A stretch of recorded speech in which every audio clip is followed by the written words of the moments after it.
Hello, everybody. How are you today? It's so great to be here with you again. I'm Miss Monica. I'm here from the Glenwood branch of the Howard County Library System. I'd like to thank Miss Christy and Miss Mary. They're behind the scenes helping me today. And this is our 7th episode of STEAM Saturday. Really exciting. I love that you all are watching today.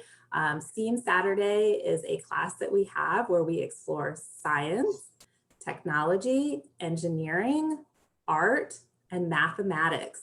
So today we're going to use simple things that hopefully you have around the house. If you don't, you can always just substitute something else, completely fine.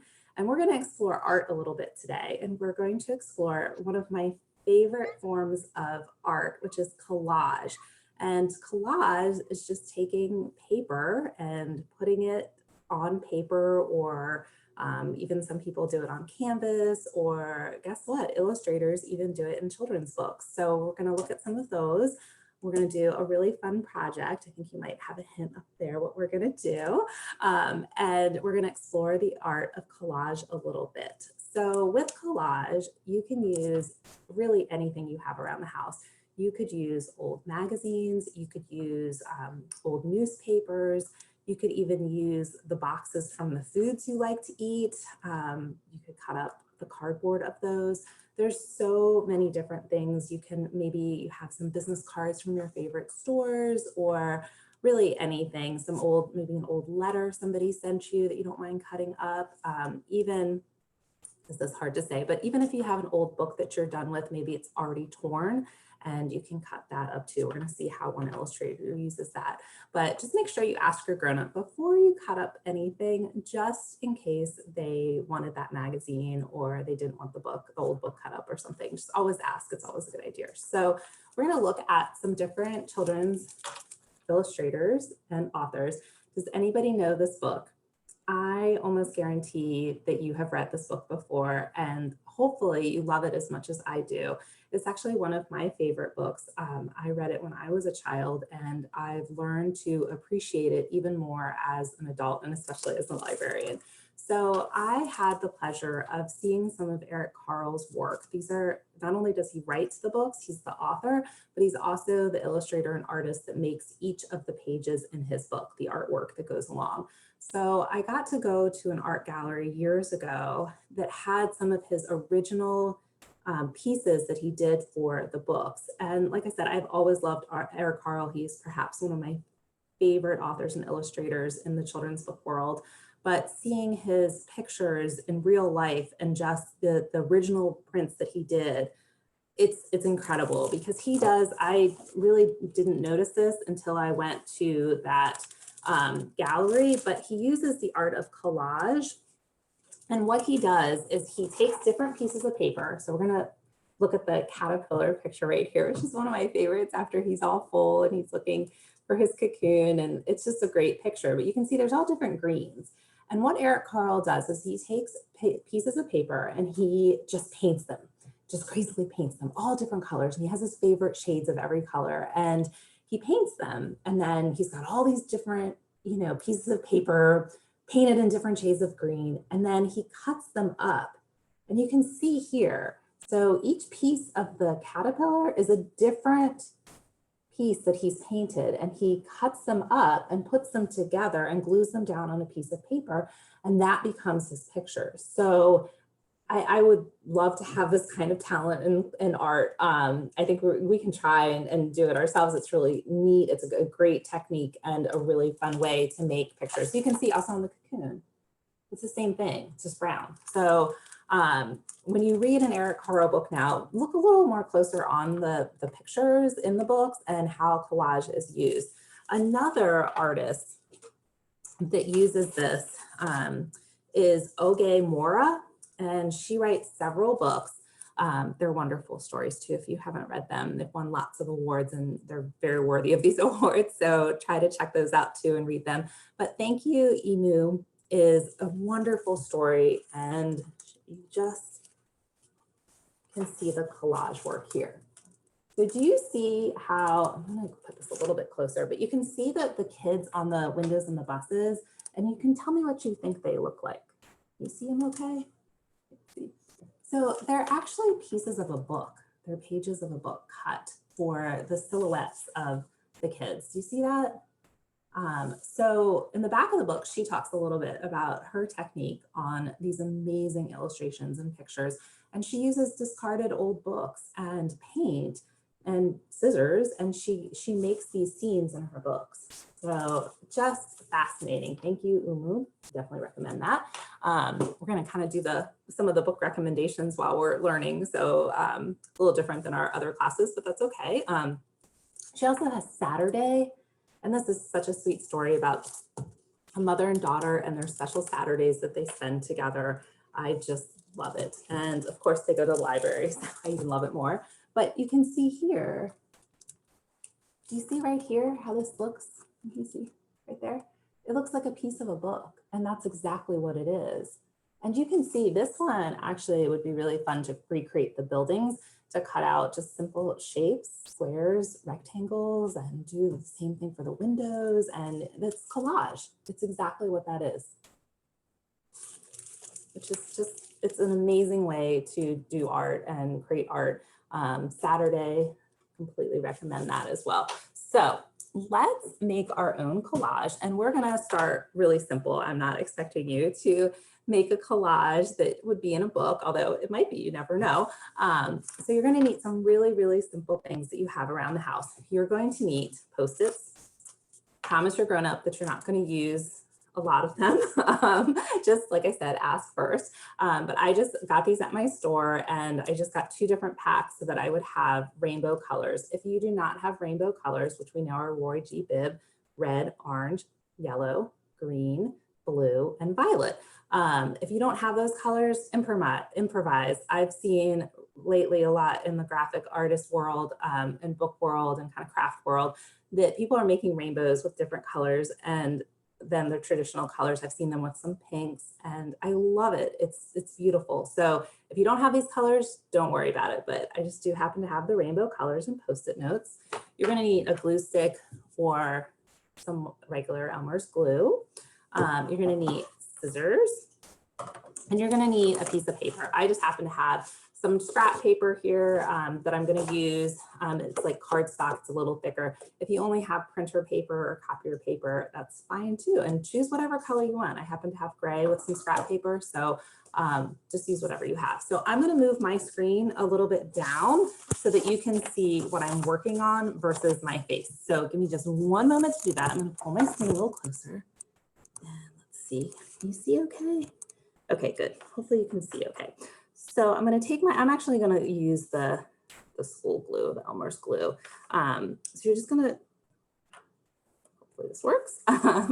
So I'm just going to make a little half circle at the bottom of my page because we're going to make rainbows out of those rainbow colors.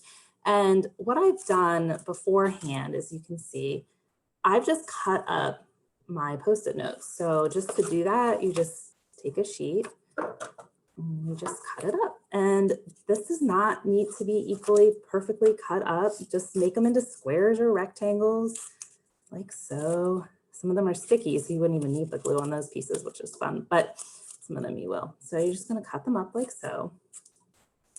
And you can either cut them as you go, or if you want to do like me, just find a little container and cut a bunch of them up. It's really fine either way. So, and you're just going to, do you see the little half circle that I made? And you're just going to put those on there like so.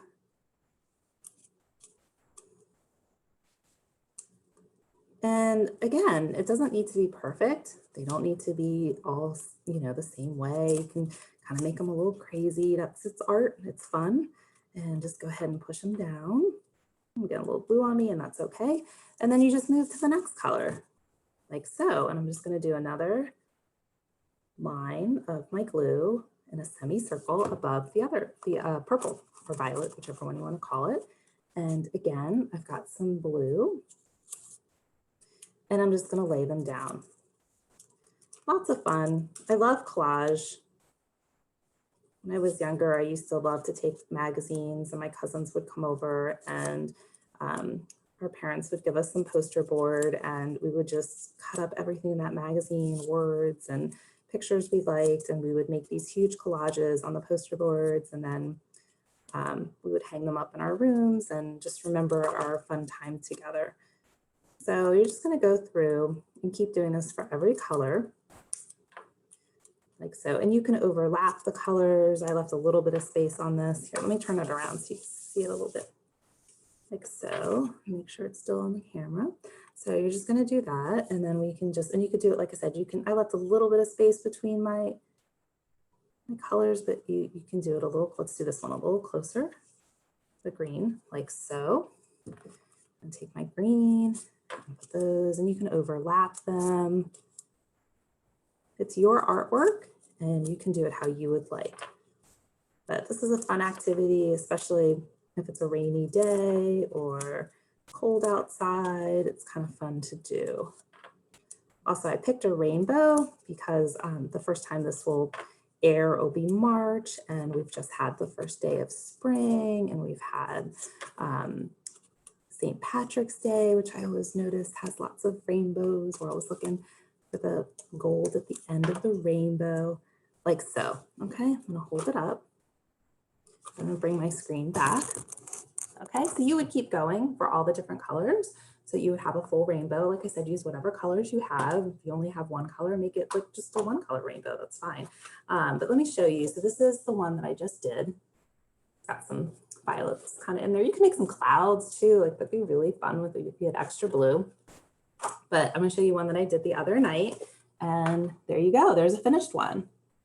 And you know what I think would be really fun with this is if you had some newspaper or an old magazine or something to make some clouds out of newspaper would be really fun. And then you could either hang this up. I know that some people are hanging up rainbows in their windows for kids to find when they go on walks. I don't know if you take a walk and maybe in your neighborhood you've seen some rainbows, but you could hang this up in your window for kids and people to find, which is really fun. Or if you have contact paper, you could laminate this. Ask your grown-up if they have contact paper. You could laminate it, and you could make it into a fun collage placemat for you to have. You could make one for everybody who lives in your home, which would be really fun. So that is collage. Do you all think that you can make collages now?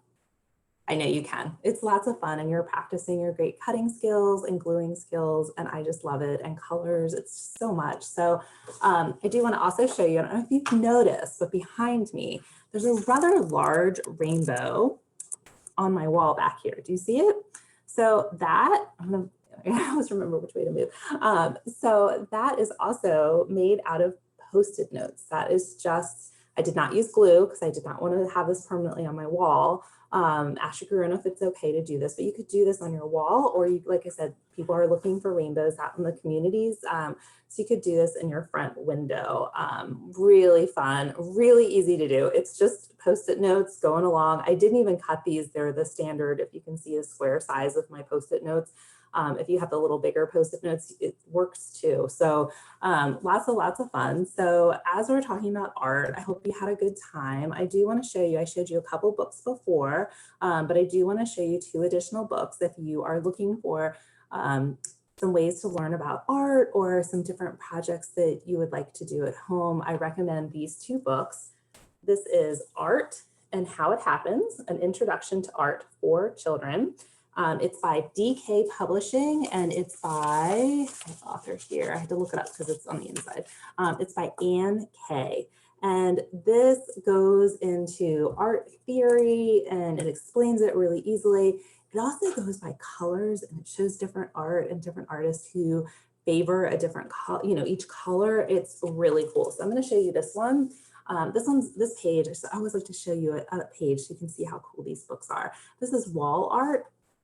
I don't know if you've seen some murals in your town on buildings or things, but I love wall art. I love to go explore my town and find wall art, and of course, take a picture of it. Lots of fun. So it's like I said, this is a really, really cool book to check out. And of course, we have this at the library for you to place a hold on it and check it out yourself.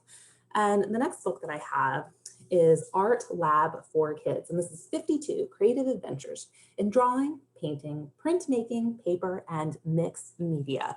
And this is by Susan Schweik. And this is one of my favorite books. I remember when this book came out and just the cover alone made me want to look through it immediately. They say don't judge a book by a cover, but this one was correct because the cover is cool. You can see different art techniques, just the way they drew the lab and painted it. But it has different art projects. So if you're looking for some more things to do after today's class, this would be a great book. And of course, it has collage in here. You can see the kid making some collage, and this one's on self-portraits. So this is just using pieces of tissue paper. You could use your Post-it notes again, and making a self-portrait, which a self-portrait is a picture of yourself. So that's really, really cool. I'll show you another one that I really liked. I'm just gonna give you a quick little peek into these books because you can check them out and see more. And this is another collage, and this one uses old maps.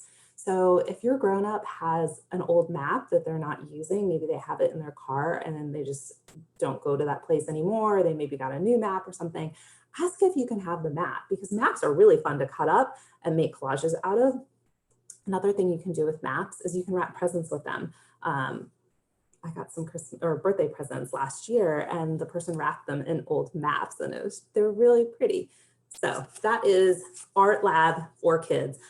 I'd like to add in parentheses and grown-ups too, because I love this book. So these are all available at the Howard County Library System. You could ask your grown-up to place a hold for you and you can come pick them up. Also, while your grown-up is online, make sure that they sign up for the next STEAM Saturday. I believe we're going to have one in April. So that's coming up as well. So that is it for today. I hope you learned so much about collage and art, and I gave you some different things that you could do at home and have some fun with art. Keep learning, keep enjoying STEAM, and thanks for joining us today. I'll see you real soon. Take care. Bye-bye.